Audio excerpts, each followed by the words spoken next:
How do we start? You start. Okay, I'll start. Hi, I'm Melani. I work as a copywriter for IKEA Communications. My name is Martin, and I work as a creative leader at IKEA Food. But at the time when we went on this trip, I was working together with Melani as an art director at IKEA Communications. We were lucky enough to be chosen to go on an eyewitness field trip to Sierra Leone in February 2014. Okay, so every year, IKEA runs 2 good cause campaigns, Soft Toys for Education and Brighter Lives for Refugees.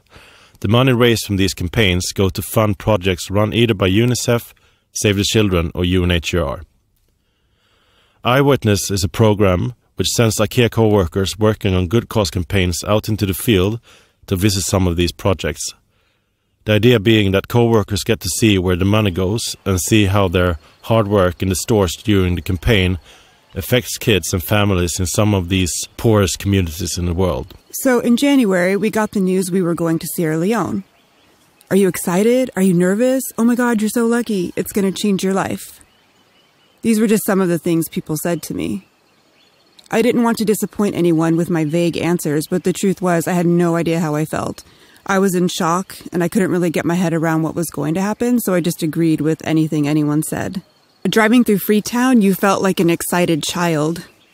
Yeah, we were so taken in by the brightly colored patchwork of buildings, hand-painted signs and women's fashion. We couldn't stop shifting our gaze from left to right. We were so afraid we were going to miss something. The first official day of the trip, we met with UNICEF, and they briefed us on what would be an 8-day field trip. The plan being, we would visit schools and clinics from Port Loko to Makeni and all the way up to Kampala, covering a distance roughly 300 kilometers. Visiting the women's clinics, we were confronted with our assumption that breastfeeding is the most natural thing in the world, and that those living in poverty would obviously choose breastfeeding because it was readily available and free. Of course, we were totally wrong. Because of cultural and traditional reasons, a lot of mothers don't breastfeed, which leads to poor nutrition and disease. The clinic we visited, and many others like it, are on a mission to teach women this quote-unquote most natural thing in the world. We saw through their hand-recorded charts that their efforts are paying off. Fewer babies were malnourished or dying. We followed the nurses around the clinic, watching them work. Upon entering a tiny little room, we saw one of the nurses pricking the finger of a pregnant woman and putting the blood on a testing stick. We asked another nurse, what is happening? She told us the woman was being tested for malaria. Yeah, so we asked, when should we get the answer? And she told us it just takes a few minutes.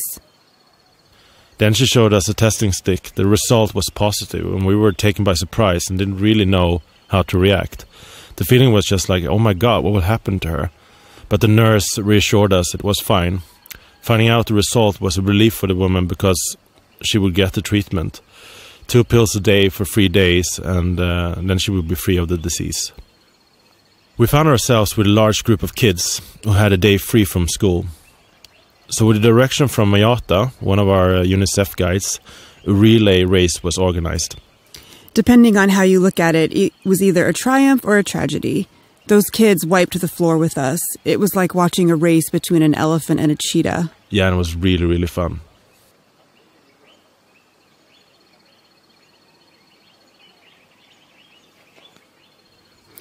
Our first encounter with Susan was during our meeting with the group of men who run the Teachers University in Port Loko. We were all sitting around listening to these old men tell us about the university and the programs it teaches.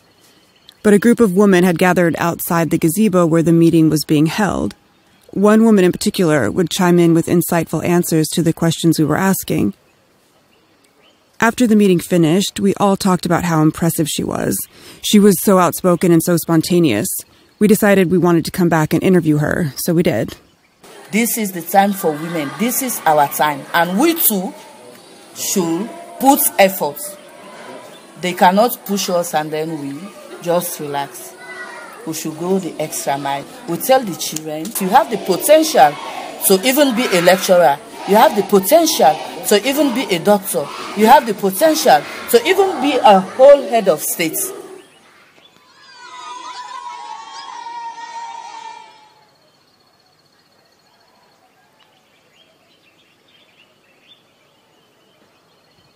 The first school we would visit was a 45-minute drive outside of Makeni.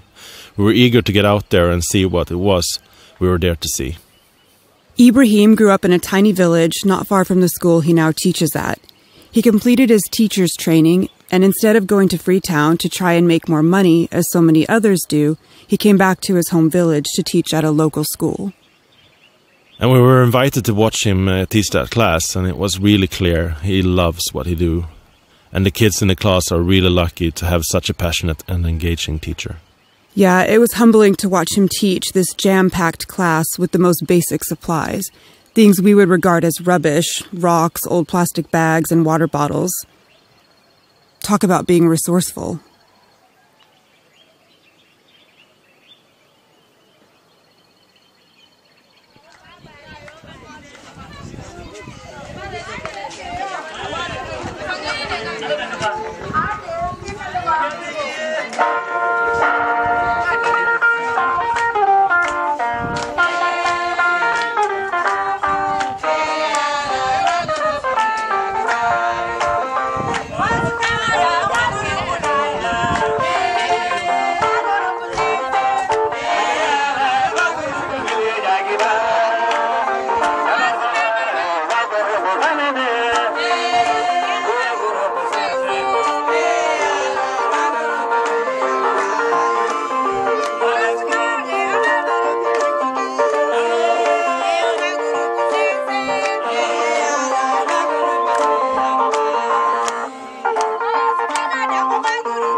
If one thing became clear over the 8 days we traveled around Sierra Leone, it was that women are driving positive change and progress in the country. And we had the pleasure of meeting with several mothers' clubs in different small villages outside of Kampala. The groups are made up of women who have a strong belief in children's education, equality, and human rights. The clubs focus on the education of children living in their community. If children don't show up at school, representatives of the Mothers Club go and speak to the parents directly. If a child is working, they will do their best to convince the parents to send the child to school instead. They also intervene to stop child marriages of girls in their community, like Fatima. Yeah, Fatima was married off to a local policeman at the age of 16. When the Mothers Club learned of the marriage, they traveled 50 kilometers to the village she was in, and they rescued her and returned her to the family and back to school. Now she acts as a mentor to other young girls in her community and has plans to be a nurse after completing her education. You want to be a nurse? Yes.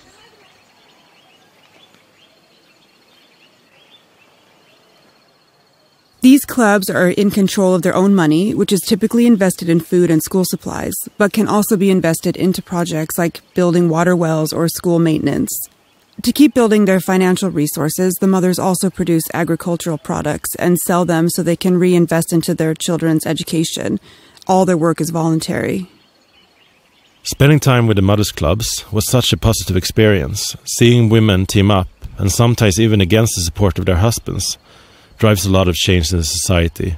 It was really inspiring. We saw how passionate they were about ensuring high-quality education for their children and protecting them from early marriages and pregnancies so they can go and complete their school, which is not a very common thing in rural parts of Sierra Leone. We met a lot of strong individuals who are motivated and constantly plan new projects to increase the quality of living and to create a better future for their children.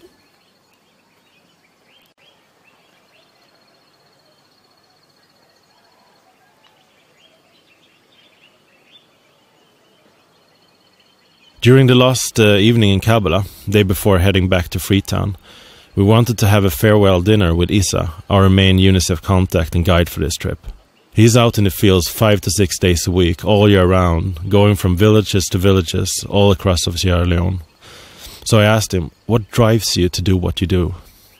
And he answered that he has this kind of picture in his mind of the furthest, nearly impossible to get to jungle, and beyond that there's a village, and in this village there's a tiny hut. And in the tiny hut there sits this small child in need of a vaccine and an education. And he sees it as his duty to get that vaccine to that child and to get that child to school.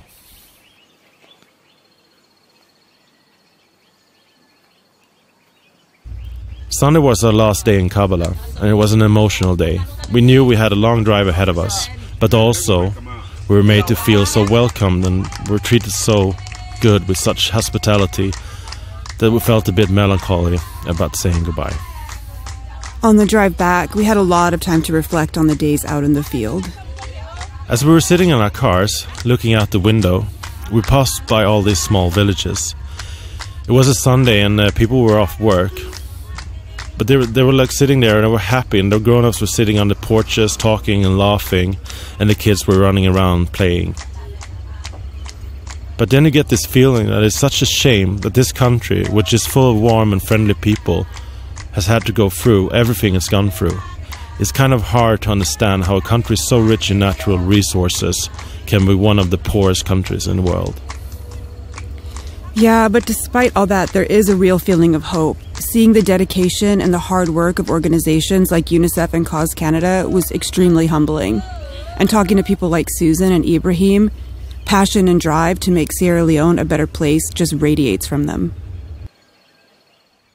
UNICEF was eager to hear about the days out in the field, what our impressions were, and what we thought worked and didn't work. They were really pleased to hear how impressed we were with the Mothers Clubs, for example.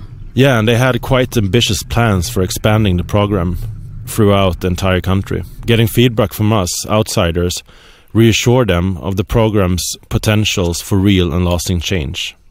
Thank you so much for taking the time to listen to our stories. If you want to find out even more about our trip or are interested on going on an eyewitness trip yourself, you can visit the IKEA Foundation's blog. Thanks. Thanks for listening. Bye. Bye.